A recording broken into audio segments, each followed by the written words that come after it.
สวัสดีเจ้าคลิปนี้นะเจ้าเยจะมาแปลบทสนทนา ขอบคุณข้อความจากทวิตเตอร์นะเจ้าพอดีว่ามีคนส่งไปหาเย้ยตีในทวิตเตอร์นะเจ้าบอกให้ช่วยแปลบทสนทนานี่กับนะเจ้าบทสนทนานี่นะเจ้าเย้ได้รีทวิตเตอร์ไปฮื้อแล้วเป็นข้อความนะเจ้าแต่วันนี้จะมาทำเป็นคลิปน้องชายพี่ขอเงินหน่อยจะกลับบ้านอาทิตย์หน้า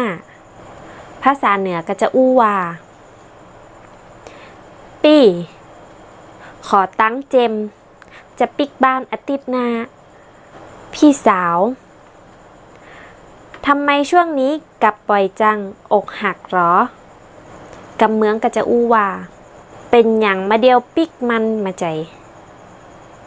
อกหักกะน้องชายเปล่าคิดถึงยายไปช่วงปีใหม่คนเยอะกำเมืองก็จะอู้ว่าบอนะ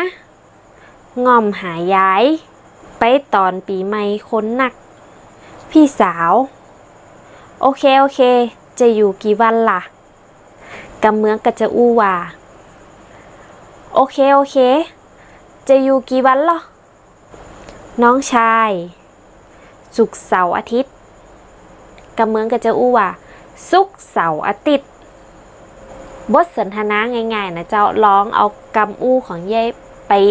ดัดแปลงและกระใจกันพอนะเจ้าถ้าใครมีคำถามหรืออยากให้แปลบทสนทนาอะไรอย่างก็คอมเมนต์ตั้งหลุมคลิปนี้ได้นะเจ้าแล้วป้ากันใหม่คลิปหน้าอย่าลืมกดไลค์กดแชร์กดติดตามแล้วก็กดกระดิ่งจะได้ประพลาดคลิปใหม่ๆคลิปนี้ไปละเจ้าบ๊ายบาย